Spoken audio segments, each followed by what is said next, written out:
නිතර ජලය පානය කරන්න ඕනේ. ක්ෂණික ආහාර වර්ග, අධික ලුණු සහිත ආහාර වර්ග වලින් වැළකී සිටින්න ඕනේ. ව්‍යායාම කරන්න ඕනේ. කැකිරි අරගෙන කරන විශේෂ බෙහෙතක් තියෙනවා අපි විසින්ම නිෂ්පාදනය කරන. මූත්‍රා ආසාදන ඇති වෙනවා. මූත්‍රා දැවිල්ල වගේ දැඩි අපහසුතා ඇති වෙනවා මූත්‍රාශයේ ගල් තිබීම මගින්. වකුගඩුවල සහ මූත්‍රා නාලවල ඒ වගේම මූත්‍රාශය යන ස්ථාන තුනේම ගල් ඇති වෙන්නට පුළුවන්. මෙලෙස අපි කුමන ප්‍රතිකාර කරලා වකුගඩුවල ගල් ඉවත් කරත් මේවා නැවතත් හැදෙන්න පුළුවන්.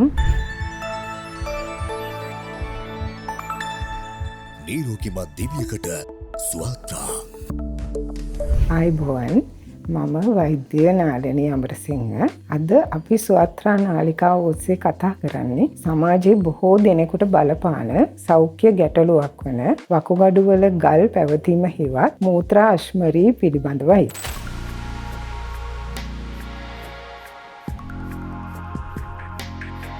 මෙය ඉතා වේදනාකාරී සහ දැඩි අපහසුතා වලින් යුක්ත රෝගයක් වුණත් නිසි ප්‍රතිකාර, ආහාර රටාවේ පාලනය සහ අපේ ජීවන රටාව සකස් කර ගැනීම මගින් ඒ සමගම අපගේ ආයුර්වේද ප්‍රතිකාර නිසියාකාරව ලබා ගැනීම මගින් සුව කරගත හැකියි.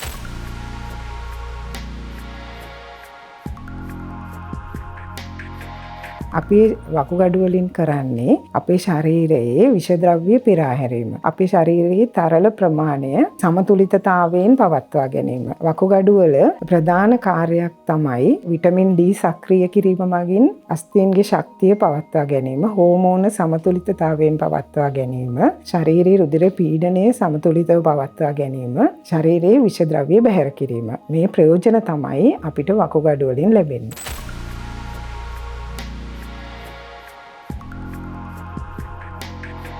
මෞත්‍ර ලිංගික පද්ධතියේ වකුගඩුවල සහ මූත්‍රා නාලවලත් ඒ වගේම මූත්‍රාශයත් යන ස්ථාන තුනේම ගල් ඇති වෙන්නට පුළුවන්. වකුගඩුවල ගල් ඇතිවන විට 10% පමණ ප්‍රමාණයකට කිසිදු රෝග ලක්ෂණයක් දැනගන්නට ලැබෙන්නේ නැහැ. 90% වගේ ප්‍රමාණයකට තමයි ලක්ෂණ තියෙන්නේ.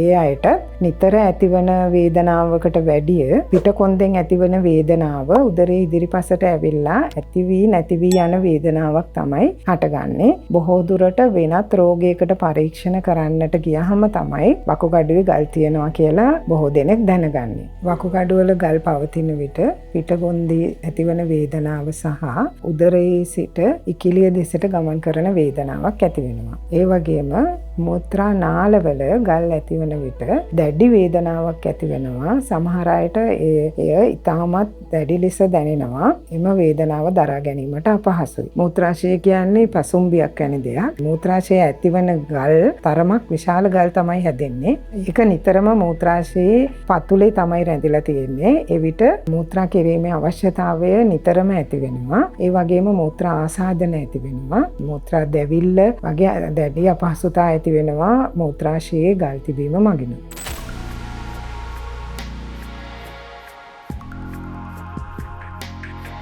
අපේ වකුගඩුවල ගල් ඇතිවීමට ප්‍රධානම හේතුව තමයි නිසියාකාරව ප්‍රමාණවත් පරිදි ජලය පානය නොකිරීම. වකුගඩු වලින් රුධිරය සාමාන්‍යයෙන් දිනකට ලීටර් 180ක පමණ ප්‍රමාණයක් පෙරීමෙන් මූත්‍රා නිෂ්පාදනය කරනවා. සාමාන්‍යයෙන් මූත්‍රා ලීටර් 2ක් 1.5ක් පමණ ප්‍රමාණයක් නිෂ්පාදනය කරනවා. එතකොට මේ මූත්‍රා හොඳින් පෙරිලා ශරීරයෙන් පෙරී ඉවත් වීමට ජලය ප්‍රමාණවත් තරම් අපි බීමට ගන්න ඕනේ. බොහෝ දෙනෙක් ශරීරයට අවශ්‍ය තරම් ජලය ලබා නොගැනීම නිසා මූත්‍රා සාන්ද්‍ර තත්ත්වයට පත් වෙනවා. මූත්‍රා තරලේ සාන්ද්‍ර තරලයක් බවට පත් වෙලා ඒ තරලය ස්ෆටික බවට පත් වෙලා ඝන බවට පත් වෙනවා. ඒ ඝන බවට පත්වීමට මූත්‍රාවල තිබෙන යූරික් ඇසිඩ්, කැල්සියම් ඔක්සලේට් වැනි ද්‍රව්‍ය වැඩි ප්‍රමාණයක් පැවතීම නිසා මේ මූත්‍රා තරලය ඝන ස්ෆටික බවට පත් වෙනවා. බොහෝ දුරට ජානමය හේතුත් බලපානවා. ඒ වගේම පරිවෘත්තීය සාධකත් බලපානවා. විශේෂයෙන්ම තරබාරුකම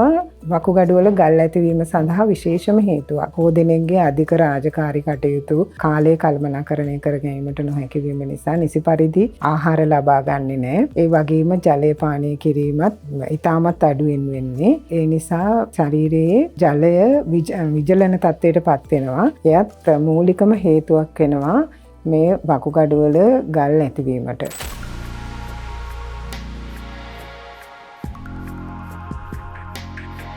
රෝගියෙක් පැමිණි විට ඔහුගේ මූලික වෛද්‍ය වාර්තා පරීක්ෂා කරලා බලලා ගල පවතින ස්ථානයේ ගලේ ප්‍රමාණය වගේ දේවල් අපි පරීක්ෂා කරලා ඔහුගේ රෝග ලක්ෂණත් සමග බලලා ඔහුට ලබා දිය යුතු ප්‍රතිකාර තීරණය කරනවා. මුලින්ම අපි වේදනය කරන්නට පුළුවන් තරම් මූත්‍රාශ්මරයක් නම් වේදනාව අධිකව පවතින්නේත් නැත්නම් අපි වේදන ප්‍රතිකාර වලින් ආරම්භ කරනවා. සියුම් වැලිකට වැනි අශ්මරී නම් මූලිකවම ඖෂධ මගින් ඒවා මෝත්‍රා සමග පිටවීම සඳහා ප්‍රතිකාර ලබා දෙනවා. ඊළඟට අර වේදනය කරන්නට ඖෂධ ලබා දුන්නා නම් ඊළඟට අපි පාතන චිකිත්සාවක් කරනවා. පාතන චිකිත්සාවක් කියන්නේ ඒ ගල මෝත්‍රා නාලය මගින් මූත්‍රාශයට පැමිණිලා මූත්‍රා සමග ඉවත් වන ප්‍රතිකාර ලබා දෙනවා. අපි ප්‍රතිකාර ලබා ගැනීමට පැමිණෙන රෝගීන් හට අපි විශේෂ ප්‍රතිකාර වර්ග කිහිපයක්ම දැනට යොදනවා. විශේෂයෙන්ම අපි කැකිරි අරගෙන කරන විශේෂ බෙහෙතක් තියෙනවා අපි විසින්ම නිෂ්පාදනය කරන.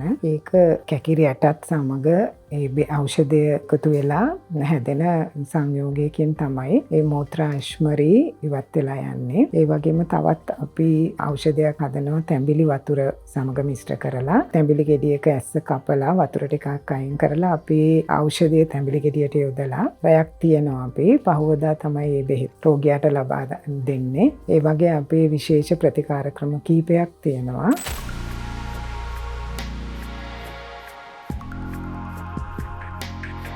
මෙලෙස අපි කුමන ප්‍රතිකාර කරලා වකුගඩුවල ගල් ඉවත් කරත් මේවා නැවත නැවතත් හැදෙන්න පුළුවන්. ඒම නැවත නොසෑදී සිටීමට නම් නිතර නිතර ජලය පානය කරන්න ඕනේ. ඒ වගේම ක්ෂණික ආහාර වර්ග අධික ලුණු සහිත ආහාර වර්ග වලින් වැළකී සිටින්න ඕනේ. ව්‍යායාම කරන්න ඕනේ. ඒ වගේම අධික ස්ථූලතාවය අඩු කරගන්න ඕනේ. එදිනෙදා ඇතිවන රෝග තත්ත්වයන් සහ ඒවාට ආයුර්වේද ප්‍රතිකාර පිළිබඳ දැන ගැනීම සඳහා ඔබත් ස්වාත්‍රා නාලිකාව සමග රැඳී සිටින්න. ආයුබෝවන්.